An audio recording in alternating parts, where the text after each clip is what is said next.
Kabanata 47. Ngumisi si Lyra. Ang tagal mong buksan ng pinto, magaan pa ang isang sampal na ibinigay ko sa'yo. Lyra, sobra ka na. Labis na galit si Lillian. Hindi pa ako tapos. Lumayas ka na sa bahay na ito ngayon din. Simula ngayon, akin na ang villa na ito. Bibigyan kita ng 1 oras para ilabas lahat ng basura mo dito. Utos ni Lyra. Akin ang bahay na ito. Anong karapatan mong utusan akong lumayas? Bagamat mabait si Lillian, hindi ibig sabihin nito na isa siyang sunod-sunuran. Pinsan niya si Lyra at ang pagsampal nito sa kanya sa unang pagkikita ay labis ng ikinagalit ni Lillian. Ngayon, gusto pa ni Lyra na agawin ang bahay niya. Galit na si Lillian na gusto na niyang manakit ng tao. Bago ko sabihin sa'yo kung bakit, gusto ko munang ipakilala sa'yo ang isang tao. Dapat kilala mo siya. Hinawakan ni Lyra ang braso ni Taylor. Hello, Miss Lillian. Matagal na tayong hindi nagkita? Bati ni Taylor na may ngiti. Napansin ni Taylor na lalong gumanda si Lillian pagkatapos ng ilang taon na hindi niya ito nakita. Niligawan ni Taylor si Lillian bago siya pumunta sa ibang bansa. Gayunpaman, hindi kailanman tumugon si Lillian sa kanyang panliligaw. Kahit nasa ibang bansa, patuloy na miss ni Taylor si Lillian hanggang sa makilala niya si Lyra. Dahil magpinsan sina Lyra at Lillian, medyo magkahawig sila. Kaya't napagpasyahan ni Taylor na gawing kapalit si Lyra. Gayunpaman, hindi nabawasan ang kanyang pagkahumaling na makuha si Lillian kahit kaunti. Nang bumalik si Taylor sa bansa, palihim siyang nangako sa sarili na gagawin niya ang lahat upang makuha ito. Pagkatapos nilang muling magkita, hindi siya binigo ni Lillian. Lalong gumanda pa ito kaysa dati. Hindi na siya anak ng pamilyang Smith, isa na lang siyang ordinaryong babae. Bakit ka ang bait-bait sa kanya? Hindi natuwa si Lyra. Pagkatapos, ipinakilala niya si Taylor. Siya ang boyfriend ko at magpapakasal kami sa loob ng 2 araw.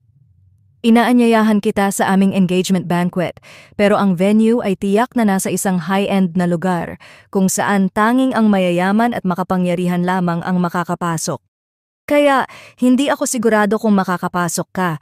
Siyempre, okay lang kung hindi ka makakapasok. Magpapatira ako ng mga natirang pagkain para sa'yo sa entrance. Lyra, sumusobra ka na. Galit na galit si Lillian. Ano ang gagawin mo tungkol dito? Ako ang kagalang-galang na anak ng pamilyang Smith habang ikaw ay isa lamang puta. Patuloy na nang aasar si Lyra kay Lillian. Hindi na matis ni Lillian. Iniabot niya ang kamay at sinampal si Lyra. Anong karapatan ang saktan ako? Agad na nagalit si Lyra. Iniabot niya ang kamay upang sampalin muli si Lillian. Ngunit sa pagkakataong ito, handa na si Lillian at nahuli ang kanyang pulso. Sabi niya ng malamig, binabalaan kita, kung magpapatuloy ka sa kalokohan mo, huwag mo akong sisihin kung hindi ko naigalang ang ating pagiging magkaibigan. Sino ang nagsabing magkaibigan tayo? Hindi ka karapat-dapat sa titulong iyon. Mukhang nandidiri si Lyra. Hindi ka welcome dito. Lumayas ka na. Sigaw ni Lillian. Ikaw ang dapat umalis. Ibinigay na ni Lolo sa akin ang villa na ito. Alisin mo na ang basura mo dito ngayon. Kung hindi, tatawag ako ng mga tao para gawin ito para sa'yo. Tugon ni Lyra na may pangungutya. Nagulat si Lillian bago magalit. Ano? Binili ko ang bahay na ito. Walang karapatan si Lolo na ibigay ang bahay na ito sa'yo. Binili mo ito gamit ang pera ng pamilya Smith. Siyempre may karapatan si Lolo na gawin iyon. Hindi lang ang bahay mo, kundi pati ang kotse mo kailangan mo ring isuko. Huwag mo nang isipin na kunin ang kahit ano mula sa amin. Tugon ni Lyra na may kasamaan. Sige, lilipat na ako ngayon. Hindi mapigilang humikbi si Lillian. Hindi niya inaasahan na ang lolo na labis niyang iginagalang ay magiging ganito kalupit. Hindi lang siya pinalaya sa pamilya, kundi pati ang bahay at kotse niya ay nais pang kunin. Sinundan siya ni Lyra papasok sa villa at mayabang na sinabi, "Paalala ko lang, huwag mong isipin na magnanakaw ka mula sa amin. Kunin mo lang ang mga bagay na tunay na sayo." Hindi na sinagot ni Lillian si Lyra. Pagkatapos makahanap ng kahon, sinimulan niyang iligpit ang kanyang mga damit. Anong karapatan mong hawakan ang mga damit na yan? Ibalik mo yan! Tinapakan ni Lyra ang mga damit sa loob ng kahon. Pagkatapos inagaw niya ang mga damit na hawak ni Lillian at ihinagis ito sa sahig. Nasiraan ka na ba ng bait? Mga damit ko ito? Nagsimula ng manginig si Lillian. Ang pera mo ay pera ng pamilya Smith. Kaya ginamit mo ang pera namin para bilhin ang lahat ng mga damit na ito. Huwag mo nang isipin na makukuha mo kahit isa. Siyempre, hindi ko isusuot ang mga damit mo. Masyadong marumi ang mga ito, pero mas pipiliin ko pang i-donate ang mga ito sa mga pulubi kaysa ibigay sa'yo.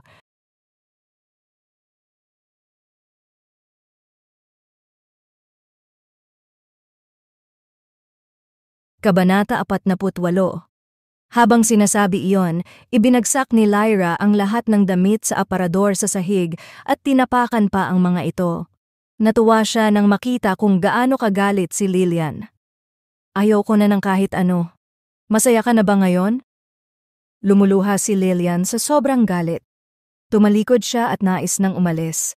Teka lang.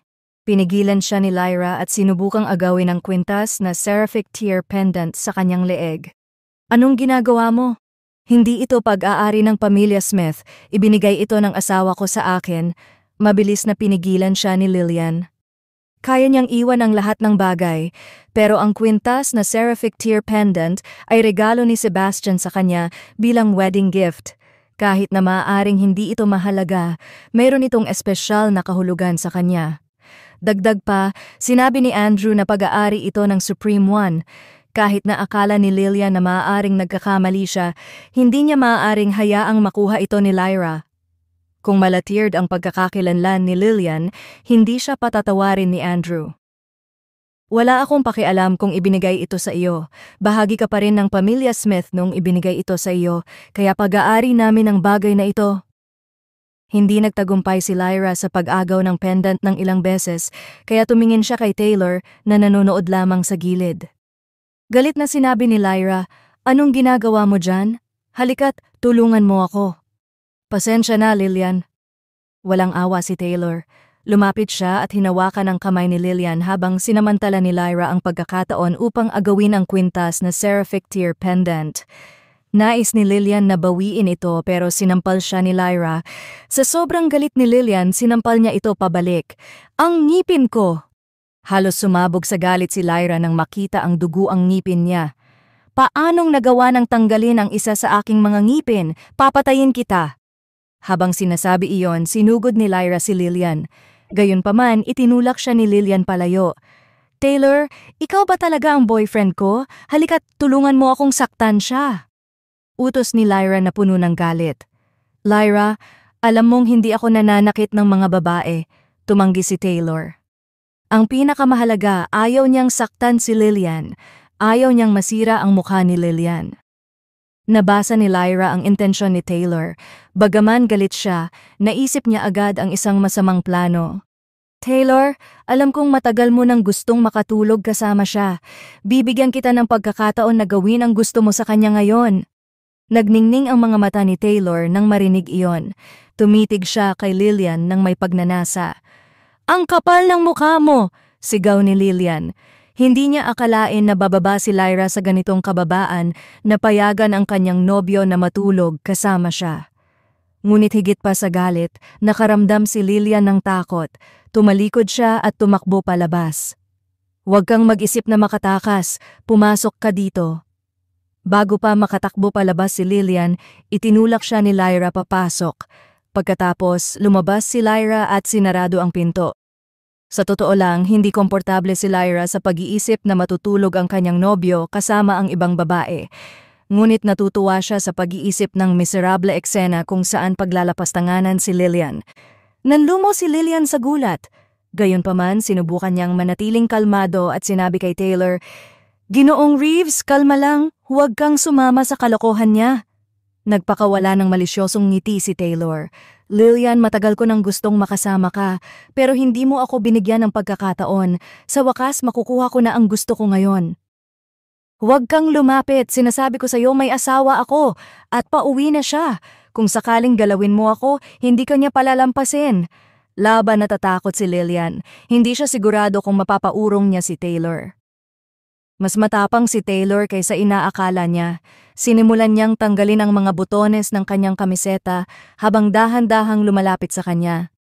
"Lillian, huwag mo akong takutin. Narinig ko mula sa nanay mo na nasa isang contract marriage ka kay Sebastian. Malamang virgin ka pa.